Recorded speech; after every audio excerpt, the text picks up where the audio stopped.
Hello student. तो आज का टॉपिक हम आपको बताने वाले हैं टाटोमेरिज, स्ट्रक्चरल आइसोमेरिज का आखिरी आइसोमेरिज हमने आज कहा था बताने के लिए। तो टाटोमेरिज एक ऐसा फिनोमेना है कि आप ये कह सकते हैं कि कभी कभी ऐसे भी क्वेश्चन आता है कि what the difference between tautomerism and resonance, ऐसे करके आता है। पहले आप इसको समझने की कोशिश करिए। एक साइंटिस्ट थे जिसका नाम था लार ने इनको क्या नाम दिया था, सेम पार्ट, ऐसा ऐसा करके इनका नाम दिया था।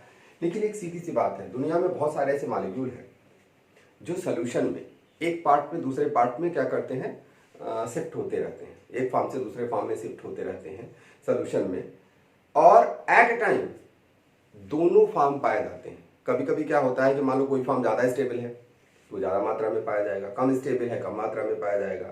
तो आप ये कह सकते हैं, इसको अगर हम इसको डिफाइन करें तो ये आप कह सकते हैं कि it is a chemical phenomenon in which, और आप ऐसे कर सकते हैं, विच इज टेक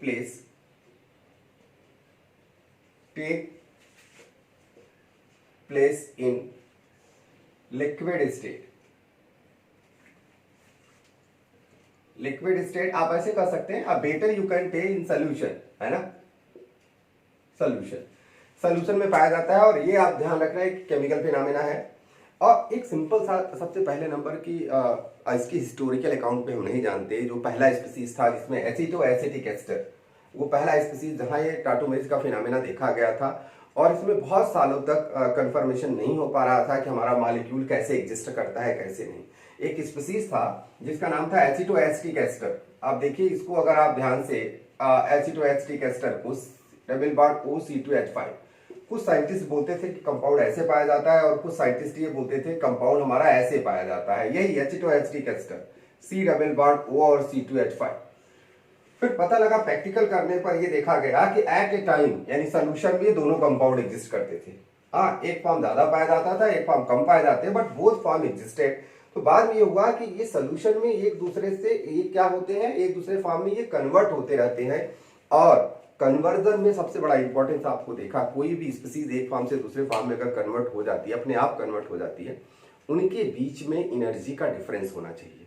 मतलब एक मिनिमम एनर्जी का गैप होता है। अगर एनर्जी का बैरियर बहुत ज्यादा है तो एक फॉर्म से दूसरे फॉर्म में कोई स्पीसीज नहीं कन्वर्ट हो सकती, और एनर्जी का बैरियर कम है तो बहुत आसानी से एक फॉर्म से दूसरे फॉर्म में क्या होता है, कन्वर्ट होता रहता है। इट मीन्स इन दोनों के बीच में एनर्जी का बैरियर बहुत ज्यादा नहीं है। बहुत ज्यादा मीन्स 16 किलो कैलोरी पर मोल या उससे ज्यादा का डिफरेंस होना चाहिए। तो उसके बाद आपने देखा जाए कि एक दूसरे में कन्वर्जन नहीं होता है। अब इसको हम सबसे पहले जो आप स्टडी करते हो, प्रिपरेशन करते हो, प्रिपरेशन के पॉइंट ऑफ व्यू से हम इसको बताएं। इसकी हिस्टोरिकल बैकग्राउंड में जाओगे तो बहुत बड़ी बात हो जाती है, और उतना आपको कोई फायदा नहीं मिलने वाला उसका हिस्ट्री इसका पढ़ने पर। तो हम वो इंपॉर्टेंट चीज बता रहे हैं कि कैसे आप इसकी प्रॉब्लम को सॉल्व करोगे। ओके, तो इसमें जो सबसे बड़ा प्रॉब्लम आता है यानी मैक्सिमम, और देखिए टाटोमेरिज बहुत डीप तक कभी क्वेश्चन कंपटीशनों में नहीं पूछा जाता, मतलब उसके हिस्टोरिकल ना तो किसी बैकग्राउंड पे क्वेश्चन नहीं पूछा जाता, लेकिन 90% एक ही क्वेश्चन पूछा जाता है कि which of the following species can show the tautomerism. Compound को देखो और देख करके बताओ इसमें टाटोमेरिज होगा या नहीं होगा। This is the maximum question. तो मतलब अब हम आपको इसीलिए यहां बता रहे हैं कि आपको समझने की जरूरत है क्या होगा, स्ट्रक्चरल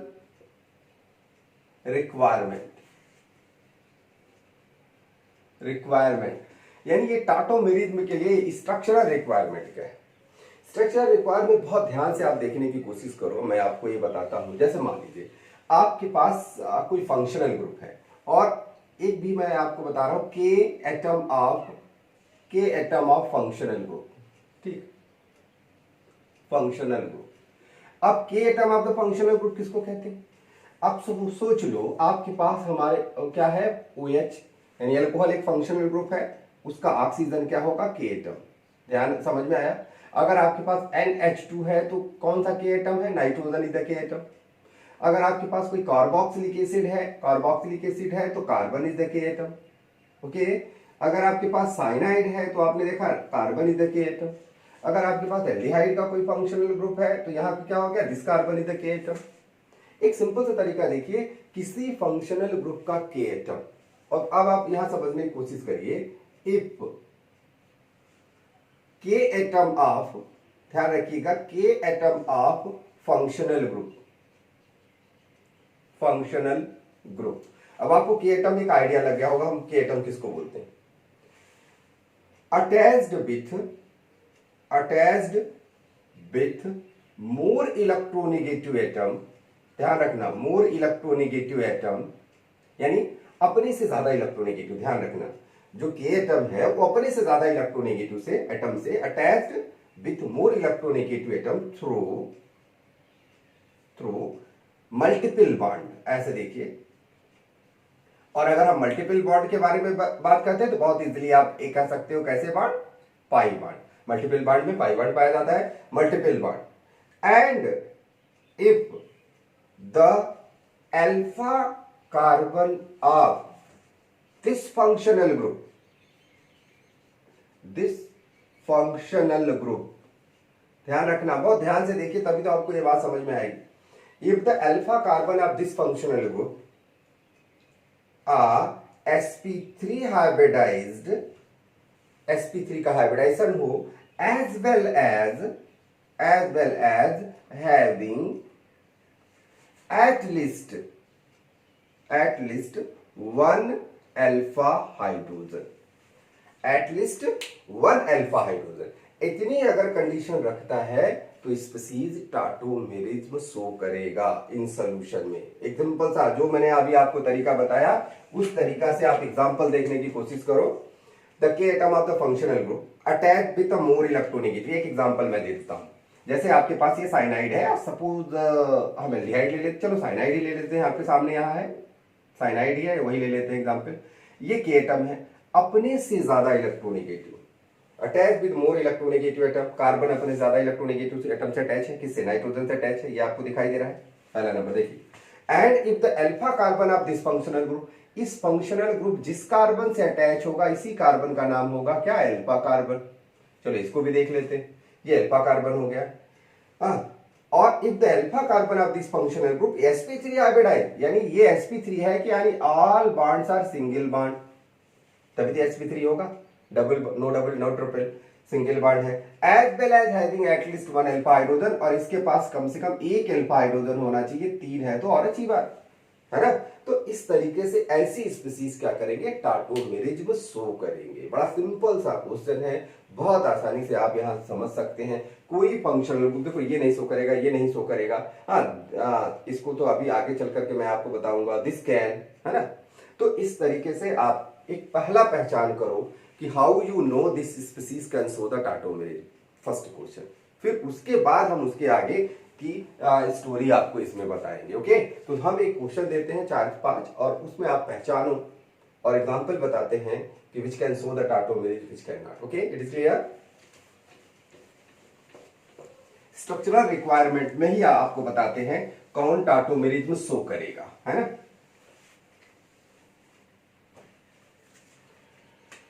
चलिए हम पॉइंट नंबर 1 डालते हैं, CH3 है और यहाँ H3C डबल बॉन्ड वो एल्डिहाइड, हमने एल्डिहाइड डाल दिया, पहला नंबर। अगर हम आपसे कहें this can show the tautomerism और नॉट, आप बोलोगे देखो ये के एटम है, अपने ज्यादा इलेक्ट्रोनेगेटिव अटैच है, तो that's why this is functional group, this is alpha carbon sp3 hybridize है और उसके पास एक अल्फा हाइड्रोजन है, that is why this can show the tautomerism. बड़ा सिंपल है, पहचानिए आराम से।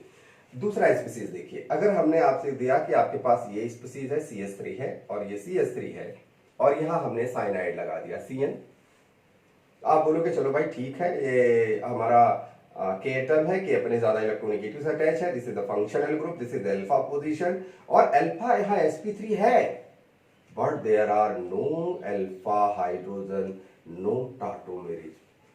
It is clear. चलिए थर्ड एग्जांपल मैं आपको बता रहा हूं।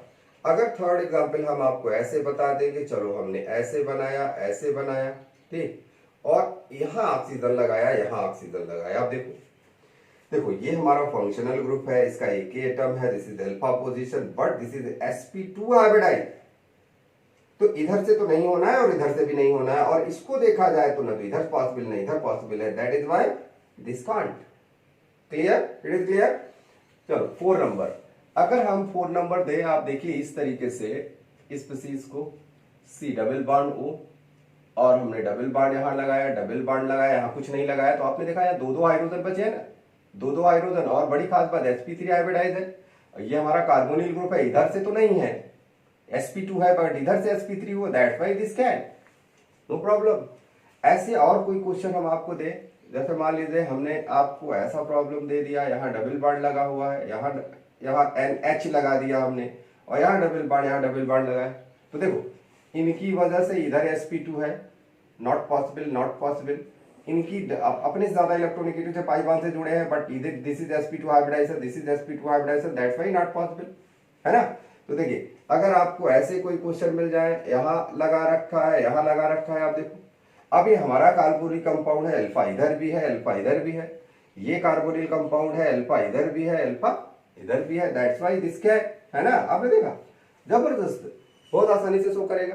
तो आपके पास बहुत सारे ऐसे एग्जांपल्स हैं जो टाटोमेरिज्म शो करेंगे। मैंने एक सिंपल से बढ़ाया, ये पहला क्वेश्चन इसमें आता है, कौन टाटोमेरिज्म शो करेगा कौन नहीं करेगा। देखिए अगर मैंने ऐसे कर दिया, सी डबल बॉन्ड ओ कर दिया, और पता लगा सी डबल बॉन्ड ओ करने के बाद OC2H5 कर दिया, तो डियर ये तो वही कंपाउंड है ना, पहली बार टाटोमेरिज्म की डिस्कवरी हुई थी या खोजा गया था, तो दैट्स व्हाई आपने देखा इसके पास अल्फा हाइड्रोजन है, तो ये दिस कैन। तो बहुत सारे स्पीसीज आपके पास है, दो टाटोमेरिज्म शो करेंगे। तो ये हमने कंडीशन बताया, और कंडीशन जानने के बाद आप बहुत आसानी से समझ सकते हैं विच can show which can not. Okay, it is clear, है ना। बहुत मतलब सबसे पहला क्वेश्चन यही आता है, पहचानो कि टाटोमेरिज्म शो करेगा कि नहीं करेगा। क्लियर।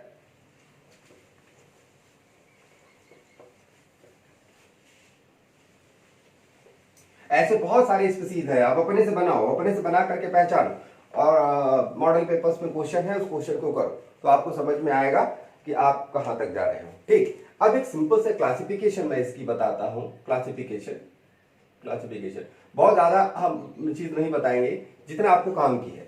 क्लासिफिकेशन में यहाँ दो चीजें बहुत इंपॉर्टेंट होती है, एक है ओपन सिस्टम और दूसरा है रिंग चेन सिस्टम, है ना। सिंपल सा तरीका देखिए, जो आपके पास काम का है, एक होता है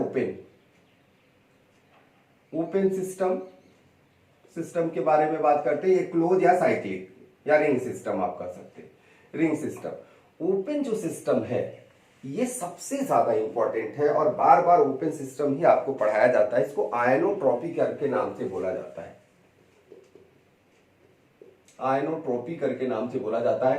this is very very famous, और यही आप ज्यादा स्टडी करोगे। इसमें क्या मिलेगा, इसमें आपको कीटोइनॉल टाटोमेरिज्म मिलेगा, हाँ नाइट्रो नाइट्रो टाटोमेरिज्म मिलेगा, हाँ अमीन टाटोमेरिज्म मिलेगा, और उसमें भी सबसे ज्यादा इंपॉर्टेंट क्या होता है, अमीन। तो अब वो चीज हम आपको पहले बताते रहेंगे। पहला नंबर आप ये देखिए, और रिंग में आप देखिए, रिंग में अगर आप ध्यान दो तो एक सिंपल सा कहा जाता है कि aldol can not be isolated. आगे चल करके जब आप एक कंपाउंड पढ़ोगे, कार्बोनिल कंपाउंड, इसमें एल्डोल कंडेंसेशन की रिएक्शन है। जैसे एल्डोल बनता है, एल्डोल का तुरंत कंडेंसेशन हो जाता है, और एल्डोल और या लो टेम्परेचर पे रखोगे तो एल्डोल साइक्लाइज हो जाता है, तो उसको एक टाटोमेरिज्म के नाम से बोला जाता है। यही बोला जाता है कि एल्डोल कैन नॉट आइसोलेटेड। और दूसरी चीज आप एक और रिएक्शन पढ़ते हो, जब आप किसी कार्बोहाइड्रेट को स्टडी करोगे तो कार्बोहाइड्रेट ओपन चेन में तो पाया ही नहीं जाता, 100% this can exist in cyclic hemi acetal form. तो साइक्लिक हेमी एसिटल फॉर्म पाया जाता है, तो वहां एग्जांपल आप कह सकते हो, एक एग्जांपल कह सकते हैं हम इसको, एल्डोल का एग्जांपल दे सकते हैं इसके लिए, रिंग के लिए। और दूसरा एग्जांपल हम किसको दे सकते हैं, जो अभी आपको बताया कि कार्बोहाइड्रेट, जितने कार्बोहाइड्रेट है, नॉट ओनली हियर, तो जो कार्बोहाइड्रेट है, कार्बोहाइड्रेट का किसमें पाया जाता है, हमेशा पाया जाता है हेमी एसिटल फॉर्म में, है ना। हेमी एसिटल, और हेमी एसिटल एक साइक्लिक फॉर्म है, उसमें आप स्टडी करते हो। यहां हमको यहां जानना क्या है, ओपन चेन, ध्यान रखना, इसमें ओपन चेन हम स्टडी करेंगे। और ओपन चेन में बहुत इंपॉर्टेंट है, दो फॉर्म है। एक ओपन चेन का हम ये कह सकते हैं कि हम दो भागों में डिवाइड कर सकते हैं ओपन चेन को। एक होता है 1,3 टाटोमेरिज और एक होगा 1,2 टाटोमेरिज। इसी को हम बोलते हैं ट्रायड, ठीक, ट्रायड है। और ये स्पीसीज हमारे सिस्टम में डायड है ना, डायड सिस्टम है और ट्रायड सिस्टम। तो जो डायड सिस्टम है इसको हम ऐसे बोल सकते हैं 1,2 टाटोमेरिज, आप ऐसे कह सकते हैं टाटोमेरिज, इसको हम बोल सकते हैं 1,3 टाटोमेरिज। 1,3 टाटोमेरिज मैंने लिखा भी है। लेकिन एक बात ध्यान रखना, this exist in organic compound, ये हमारा ऑर्गेनिक कंपाउंड में एग्जिस्ट करता है, और ये जो स्पीसीज है वो किस में एग्जिस्ट करता है, इनऑर्गेनिक कंपाउंड में, इनऑर्गेनिक कंपाउंड में। अभी इसको स्टडी करना नहीं, SCN वगैरह GCN वगैरह आप स्टडी करते हो उसको छोड़ो, उसकी आपकी जरूरत नहीं पड़ती यहाँ, लेकिन ट्रायड सिस्टम में जरूरत पड़ती है, जिसको हम 1,3 टाटोमेरिज के नाम से बोलते हैं। और इसी ट्रायड सिस्टम में कीटो इनॉल टाटोमेरिज में है, और कौन सा है, नाइट्रो एसी नाइट्रो टाटोमेरिज में है, इसी में आपको मिलेगा आइमिन इनामिन टाटोमेरिज मिलेगा। तो ज्यादातर दिमाग आपको कहाँ लगाना है, इधर लगाना है, ट्रायड सिस्टम में, जो आपके सिलेबस में है। Okay, it is clear. अब देखिए, अब एक सिंपल सा तरीका देखें, हम यहां आपको बताने जा रहे हैं 1,3 टाटोमेरिज, उसमें सबसे ज्यादा इंपॉर्टेंट जो है वो है कीटो इनॉल टाटोमेरिज, है ना, टाटोमेरिज, कीटो इनॉल टाटोमेरिज। एक फॉर्म कीटो है, दूसरा फॉर्म क्या है, इनॉल है, ये चीज आपको ध्यान रखना है। अब सिंपल सा कोई क्वेश्चन हम बना लेते हैं और टाटोमेरिज में बताएं। देखो, it is a chemical phenomena, this can take place in acidic medium as well as basic medium. हम बेसिक मीडियम बना करके रिएक्शन करा सकते हैं, एसिटिक करा सकते हैं, आपको चाहे जैसे आप देख सकते हैं। जैसे मान लीजिए हमने कोई स्पीसीज बनाया C डबल बॉन्ड O और यहाँ CH3। First of all, you are 100% sure this can show the tautomerism और नॉट। आपने देखा है कार्बोनिल कंपाउंड है, अल्फा पोजीशन है, अल्फा पोजीशन पे क्या प्रेजेंट है, sp3 और 3 हाइड्रोजन है। दिस कैन, सपोज अगर हम मान लीजिए इसमें बेस ही डाल देते हैं, आप चाहो बेस डालोगे तो भी होगा, इसे डालोगे तो भी होगा, मगर बेस डालने पर रिएक्शन थोड़ी ज्यादा दूर तक जाती है। अब देखिए बेस क्या करेगा, बेस इसकी अल्फा पोजीशन से क्या करेगा, हाइड्रोजन को निकाल सकता है, यही काम कर सकता है। वो इतना ज्यादा एसिटिक नहीं है, ध्यान रखना। इसका जो पीके वैल्यू है, इसकी पीके वैल्यू अगर आप देखोगे तो लगभग ये 19-20 के बराबर आता है, वेरी वेरी लेस एसिडिक है। फिर भी बेस इसके हाइड्रोजन को क्या करेगा, अगर इसको निकालेगा तो क्या बनेगा बोलो, CH3 बनेगा, C डबल बॉन्ड O और यहाँ CH2 पे निगेटिव चार्ज बनेगा। अब निगेटिव चार्ज क्या करेगा, ये यहां आएगा और पोलराइजेशन होगा, ये क्या होगा, रेजोनेटिंग स्ट्रक्चर बनेगा, कॉन्जुगेटिंग स्ट्रक्चर, और आपके पास CH3 बना, C और O ये नेगेटिव बना, और डबल बॉन्ड CH2 बना। हम इसको बोल सकते हैं क्या, इनोलेट बन गया, ये इनोलेट बन गया। अब देखो इसने क्या किया, हाइड्रोजन लिया था, यहां क्या बन गया था, वाटर बन गया था, इसलिए ये वाटर क्या करेगा, H हाइड्रोजन इनको देगा, और आपके पास एक स्पीसीज आई C और O और H। और मैं आपको बताऊं, ये स्पीसीज इतना स्टेबल नहीं है, ये फिर वापस चला जाता है इसमें। अगर आपसे क्वेश्चन देख करके पूछा जाए, बताओ इनमें से कौन ज्यादा स्टेबल है, तो आप क्या बताओगे, आप यही बताओगे ना कि इसमें कौन सी नई चीज दिखाई दे रही है। यहाँ ये दिखाई दे रहा है भाई, पाई बांड है इसके अंदर, C डबल बांड हो गए, हाँ, और इनके अंदर पाई बांड है, कार्बन डबल बांड कार्बन का है, एक नई चीज दिखाई दे रही। दूसरी चीज देखा जाए, अगर हम C डबल बांड वो करेंगे तो ये क्या है, स्ट्रॉन्ग है, थोड़ा सा बॉन्ड स्ट्रॉन्ग है कंपेयर टू दिस, क्योंकि ये इलेक्ट्रोनेगेटिविटी का डिफरेंस के बीच में बांड बना हुआ है। ये थोड़ा सा बांड क्या होगा, इसके कंपेयर में वीक बांड होगा, कार्बन डबल बांड कार्बन। एक बात आपको समझ में आती। और दूसरा, जब हम इसका डेल्टा H और H देखते हैं, हीटा फॉर्मेशन, तो लगभग आता है -1870 किलो जूल पर मोल, इतना आता है इसका। और जब इसका हीटा फॉर्मेशन डेल्टा H चेक किया गया तो इसका आया -1820 किलो जूल पर मोल, इतना आता है। अब आप सोचो दोनों में से कौन ज्यादा स्टेबल है। सिंपल सा, हीट ऑफ फॉर्मेशन, यानी जब स्पीसीज बनता है तो एनर्जी जो रिलीज होती है, इसीलिए ये माइनस में लिखा गया है, एनर्जी रिलीज होती है। जितना ज्यादा एनर्जी रिलीज होकर कंपाउंड बनेगा, इसका मतलब कंपाउंड के पास उतनी क्या है, कम एनर्जी है, और जिसके पास जितनी कम एनर्जी होती है वही सबसे ज्यादा क्या होता है, स्टेबल होता है। तो कहने का मतलब ये बहुत स्टेबल है, आप कह सकते हैं मोर स्टेबल है, मोर स्टेबल है, और ये हमारा क्या है, लेस स्टेबल है, लेस स्टेबल है। अब कहा जा रहा है क्या कि इन दोनों में से एग्जिस्ट कौन ज्यादा करेगा, ये ज्यादा स्ट्रिक्ट करेगा, इसी को हम बोलते हैं इसमें स्टेबल फॉर्म, देखा, और इसी को बोला जाता है क्या, लैबाइल फॉर्म, देखा, stable form and labile form. तो जो ज्यादा स्टेबल होगा हम उसको स्टेबल फॉर्म के नाम से बोलेंगे, जो ज्यादा पाया जाएगा उसको। और मैं आपको बताऊं लगभग 99.9% ये स्पीसीज इधर एग्जिस्ट करता है, और ये लगभग 0.1% ये इधर पाया जाता है। तो आप ये समझ सकते हो कि स्पीसीज हमेशा इसी फॉर्म में पाया जाता है, उधर कोई स्टेबिलिटी का फैक्टर हमको नहीं दिखाई दे रहा है, इसलिए compound exist in keto form only. आप इसकी मैकेनिज्म बना सकते हो, एचएन डाल के भी मैकेनिज्म बना सकते हो, कोई प्रॉब्लम नहीं है, बहुत आसानी से बन जाएगा। लेकिन एक सिंपल सा हम तरीका बता रहे हैं कि आप कुछ भी करोगे वो आकर के यही बने, यानी कहने का मतलब अब क्या कर सकते हो, ये स्टेबल है। अब अगर ये स्टेबल नहीं है तो क्या करेगा, ये क्या करेगा, फिर ये वापस आएगा, फिर ये वापस आएगा यहाँ, और यहाँ वापस आने के बाद क्या बन जाएगा, फिर ये बन जाएगा। तो ये चूंकि इसमें सी डबल बॉन्ड है तो इसको हम बोलते हैं कीटो फार्म, इसी को हम कीटो फार्म के नाम से बोलते हैं। अब देखो यहाँ OH प्रेजेंट है, बट OH कहाँ प्रेजेंट है, sp2 पे प्रेजेंट है, तो हम इसको ऑल तो नहीं बोल सकते ना।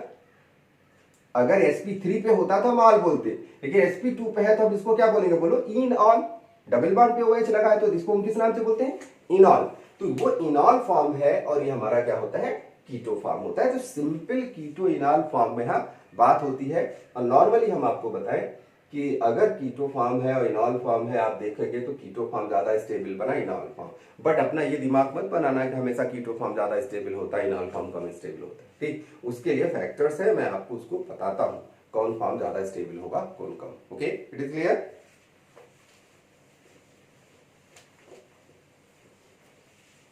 चलिए देखिए, अब बात आती है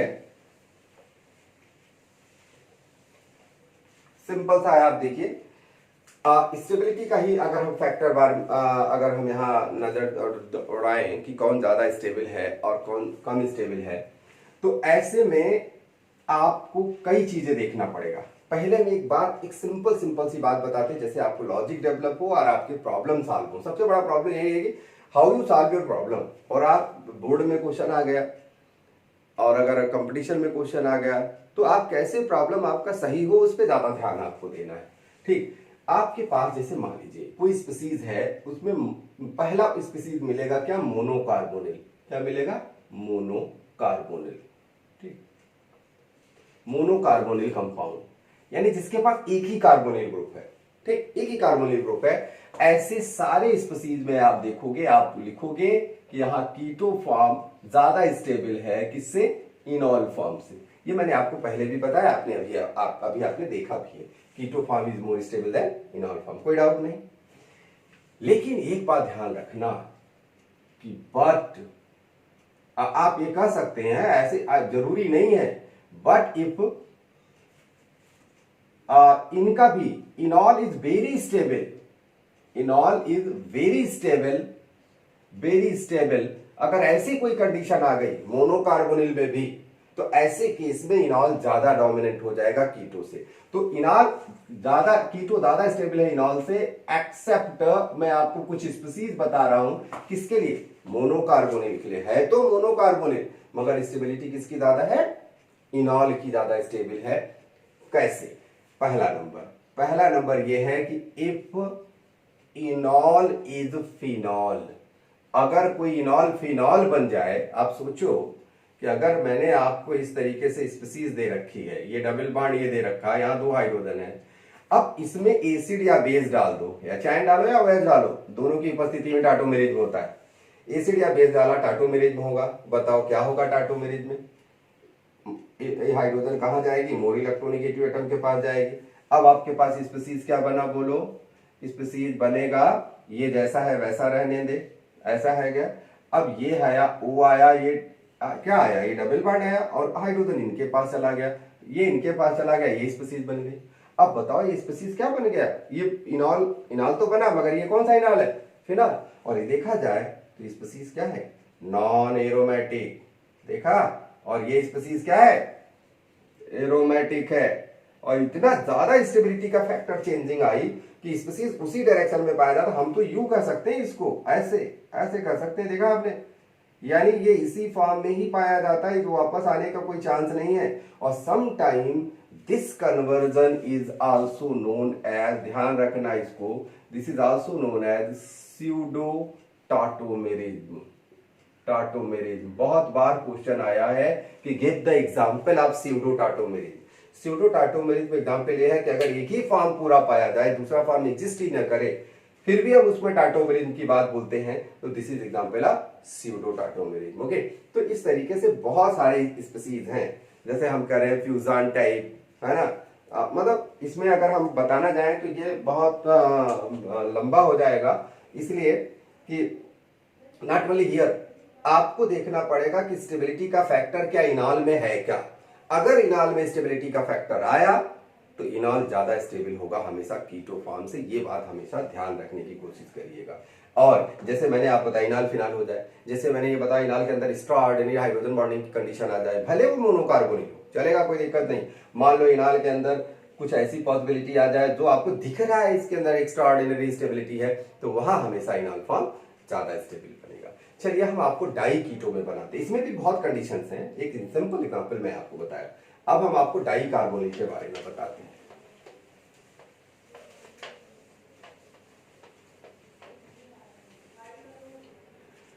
डाई कार्बोनिल,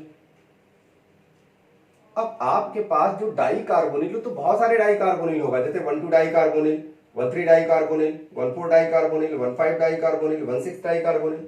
आप देखो ना 1,2 डाई कार्बोनिल का मतलब, यहां मतलब 1,2 का मतलब एडजेसेंट कार्बन एटम, ये डबल बॉन्ड CH3 ऐसे मिल जाएगा। 1,3 डाई कार्बोनिल का मतलब CH3 हुआ, C डबल बॉन्ड हुआ, एक गैप कर दो, है ना। ये 1,3 डाई टाटोमरेज हुआ, ऐसे 1,4 हो जाएगा, CH3 हुआ, C डबल बॉन्ड हुआ और CH2 करने के बाद 2 का गैप कर दो, देखा आपने। ऐसे 1,5 क्या हो जाएगा, 3 का गैप कर दो। तो इस तरीके से आपके पास ढेर सारे स्पीसीज मिलेंगे, क्या डाई कार्बोनिल के स्पीसीज मिलेंगे। अब डाई कार्बोनिल के स्पीसीज को आप कैसे कहोगे कि कौन इनॉल होगा कौन कीटो, तो मैं आपको बता देता हूं, आप जानते रहो। इसमें हमेशा ध्यान रखना कीटो स्टेबल है इनॉल से, देखा आपने, ये ध्यान रखना इसमें इनॉल स्टेबल है कीटो से, यानी इनॉल की स्टेबिलिटी होने लगी और बाकी जितना आपको मिलेगा सब में कीटो डोमिनेंट होगा, किससे, इनॉल में। अब चक्कर क्या आता है कि आपको क्या ध्यान देना है, इस पर ध्यान देना है, और यही सवाल आपसे क्वेश्चन पूछा जाता है, जहां इनॉल ज्यादा स्टेबल हो जाएगा कीटो से।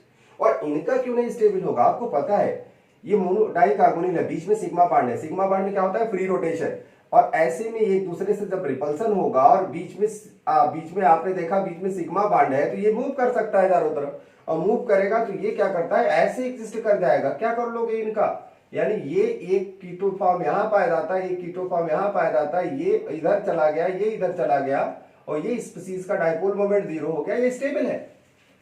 मतलब ये कीटो फॉर्म स्टेबल है, इनॉल फॉर्म क्यों बनाएगा, बनाएगा ही नहीं।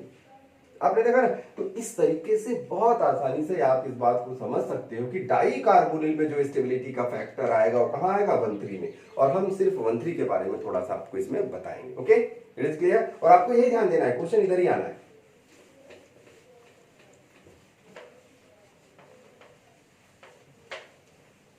why 1,3 is more stable.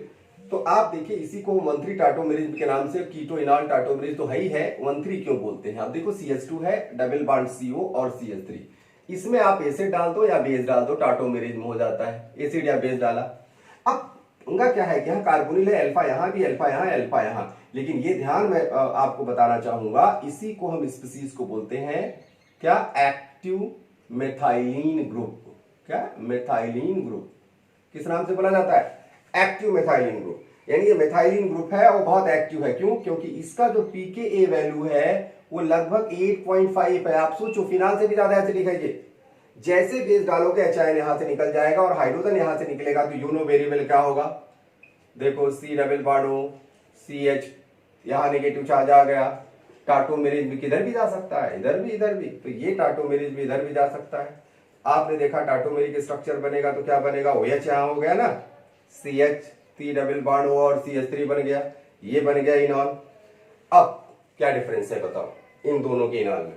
एक सिंपल सा देखो, हाइड्रोजन यहां से भी निकल सकता है, ध्यान रखना, और हाइड्रोजन यहां भी निकल सकता है, लेकिन जब यहां से निकलेगा तो इसमें रेजोनेंस जो कंडीशन है, देखो sp3 हाइब्रिडाइजेशन, sp2 का sp2 है, फिर sp3 आया, फिर sp2 आया, फिर sp3 आया, कॉन्जुगेशन कहां होता है, कॉन्टिन्यूअस 3sp2।